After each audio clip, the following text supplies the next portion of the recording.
រៀនភាសាអង់គ្លេសច្រើនឆ្នាំហើយប៉ុន្តែនៅពេលដែលនិយាយភាសាអង់គ្លេសបែរជានិយាយអត់ចេញតើយើងត្រូវធ្វើម៉េច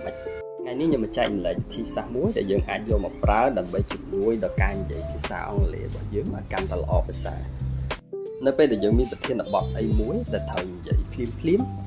យើងមិនមែនអត់មានគំនិតក្នុងការនិយាយទេប៉ុន្តែដោយសារតែខួរក្បាលរបស់យើងនឹងព្យាយាមរកចម្លើយណាដែលល្អដើម្បីឆ្លើយតបជាមួយនឹងគេដែលជាមូលហេតុធ្វើឲ្យយើងនឹងអត់បាននិយាយចេញមកទេ stuck វិធីសាស្ត្រនោះគឺ opinion reason ហើយនិង example នៅពេលដែលនរណាម្នាក់គេឲ្យប្រធានបទអីមួយមកយើងនិយាយចាប់ផ្ដើមដំបូងគឺយើងត្រូវគិតពី opinion របស់យើងសិនគំនិតរបស់យើងសិនតើយើងគិតមិនជាមួយនឹងប្រធានបទហ្នឹងទី2យើងត្រូវផ្ដល់ហេតុផលហេតុអីបានជាយើងគិតអញ្ចឹងហើយទី3យើងអាចឲ្យជាឧទាហរណ៍បន្ថែមឧបមាថាប្រធានបទរបស់យើងគឺ coffee យើងអាចចាប់ផ្ដើមពីការនិយាយពីអារម្មណ៍របស់យើងជាមួយនឹង coffee ហ្នឹងកាហ្វេហ្នឹងតែយើងចូលចិត្តវាឬក៏យើងមិនចូលចិត្តវាហើយបន្ទាប់ពីហ្នឹងមកយើងអាចផ្ដល់ហេតុផលឲ្យគេថា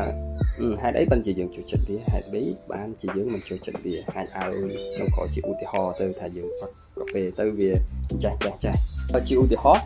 I like coffee because of its aroma and how it keeps me awake and energetic throughout the day.